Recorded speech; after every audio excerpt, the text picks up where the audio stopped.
हमारे महापुरुषों ने कहा कि मानव मानव एक समान की बात होनी चाहिए, भगवान की बात नहीं होनी चाहिए। हम भगवान और भाग्य पर विश्वास नहीं करते हैं, हम विश्वास करते हैं इंसानियत पर, हम विश्वास करते हैं संविधान पर, हम विश्वास करते हैं मानवता के अंदर। मगर कुछ लोग संविधान को तोड़ना चाहते हैं, संविधान को खत्म करने की पूरी प्लानिंग चली हुई है। कोई भी व्यक्ति अपनी आवाज निकालता है तो झूठे मुकदमे डालकर जेल में डाला जाता है, मगर ये जानते नहीं हैं कि हम बाबा साहब डॉक्टर अंबेडकर और बुद्ध के मानने वाले हैं, तुम्हारे झूठे मुकदमों से डरने वाले नहीं हैं। इनको पता होना चाहिए कि बाबा साहब डॉक्टर अंबेडकर ने इस देश के अंदर जो क्रांति लेकर आए हैं, जो बाबा साहब डॉक्टर अंबेडकर ने अपने कलम के माध्यम से जो संविधान दिया है, वो संविधान हमें आजादी देता है कि हम इस देश के अंदर वो सब काम कर सकते हैं जो संविधान में लिखा हुआ है। मगर संविधान को पढ़ना पड़ेगा। संविधान हमें आजादी देता है कि हम समता की बात करेंगे, हम भाईचारे की बात करेंगे।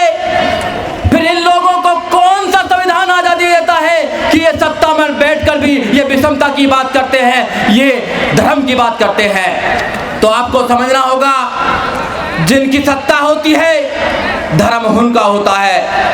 आप सत्ता के लिए क्या कर रहे हैं? जैसे भंते जी ने अभी कहा कि लोगों को पार्लियामेंट में जाना चाहिए, 131 मेंबर ऑफ पार्लियामेंट हमारे जाते हैं, मगर वहां कोई क्रांतिकारी नहीं जाता है। सब अपनी कुर्सी की बात रखने के लिए जाते हैं। इस कुर्सी के लिए बाबा साहब डॉक्टर अंबेडकर ने संघर्ष किया है और संघर्ष करके हमको एक आजादी दी है।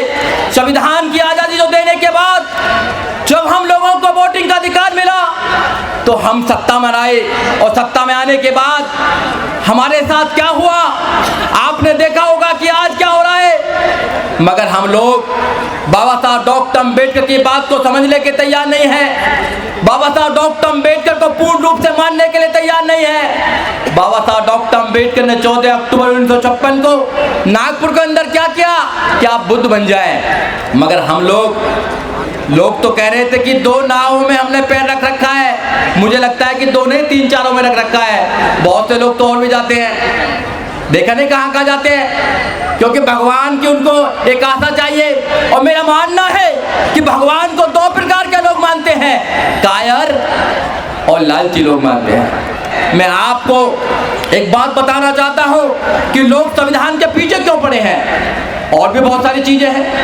संविधान आपको आजादी देता है, हर चीज की आजादी देता है। अगर मैं यहाँ खड़े होकर बोल रहा हूँ तो संविधान आजादी देता है, आर्टिकल 19। अगर मैं वकील बना हूँ तो संविधान आजादी देता है। हमारे वकील साहब अभी कह रहे थे, पूर्व मंत्री भी थे राजेंद्र पाल गौतम जी, कि उन्होंने LLB की और LLB करते करते 8,000 रुपया लगे। मगर मैं आपको बताना चाहता हूँ, मैंने LLM तक किया, मेरा 1 पैसा भी एजुकेशन में नहीं लगा, क्योंकि बाबा साहब डॉक्टर अंबेडकर के रिजर्वेशन से मुझे एजुकेशन मिली है।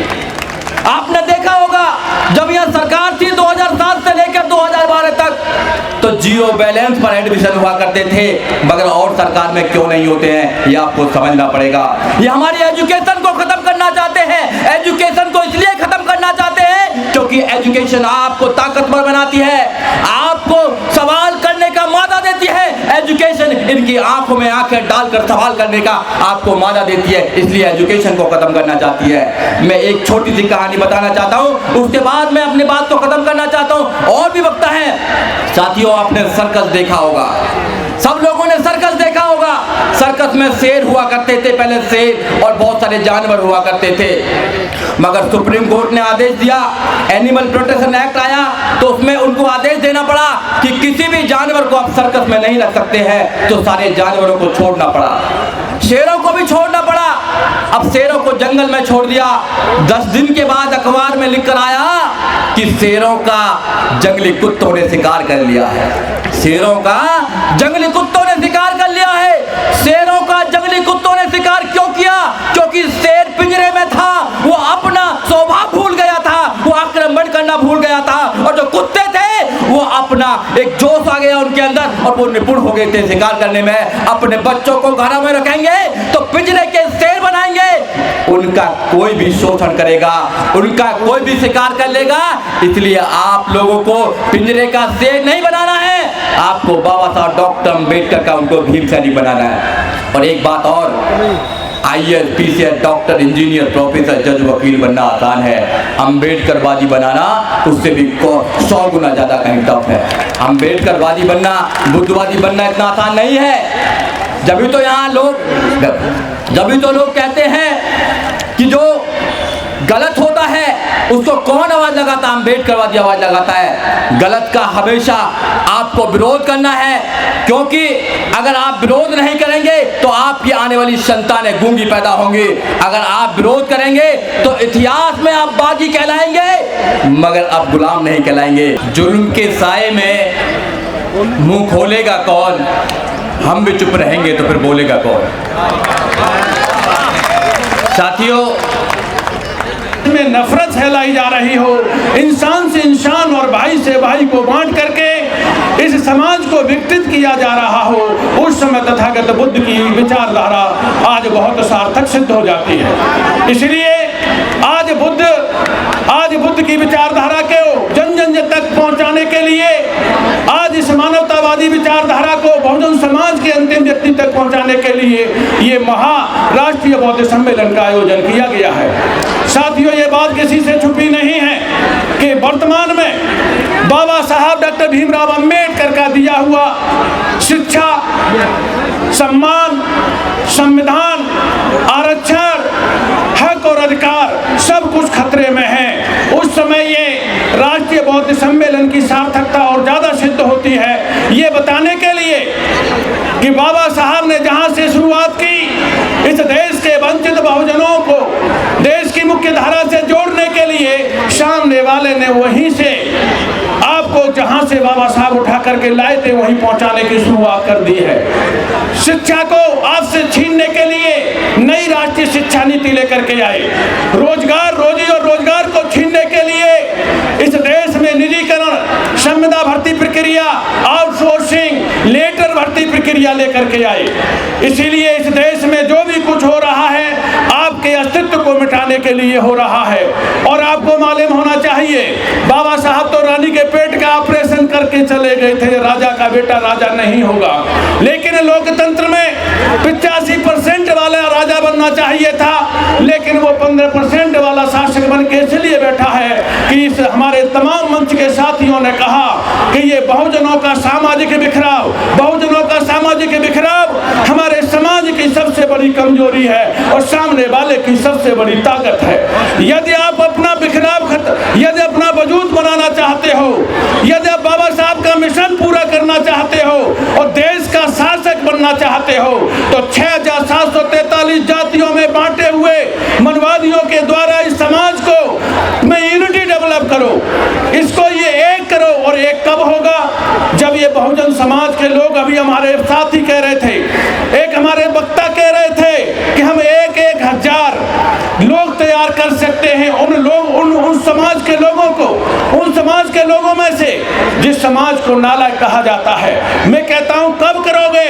समय आ गया है। मैं तो ये देखता हूं कि 2-3 जाति के लोग ही बहुजन समाज बने हुए हैं। डॉक्टर MP सिंह चाहता है 6743 जातियों का बहुजन समाज बनना चाहिए। हर मीटिंग में प्रतिज्ञा करवाता है कि मानो, संकल्प लो, ये बुद्ध की बात है, ये संकल्प लो, ये बाबा साहब की बात है कि बहुजन समाज ही हमारा परिवार है, यही हमारा समाज है और यही हमारा सम्मान है। जब इसको एक कर लोगे तो आपका वजूद होगा। मैं गारंटी देता हूं, बहुजन समाज 6743 जातियों में बटा हुआ समाज जिस दिन एक होगा, ये देश तुम्हारा होगा और देश के सारे प्रांत आपके होंगे। आप मांगने वाले नहीं, देने वाले बनोगे। अभी आप मांग रहे हो राशन, कॉलोनी, अभी आप मांग रहे हो पेंशन, अभी आप मांग रहे हो पदोन्नति में आरक्षण, अभी आप मांग रहे हो हिस्सेदारी। लेकिन जब ये बहुजन समाज की एकता होगी, हमारा सामाजिक वजूद होगा, तो हम मांगने वाले नहीं, देने वाले होंगे और देश का शासक अम्बेडकरवादी शासक होगा, मानवतावादी शासक होगा।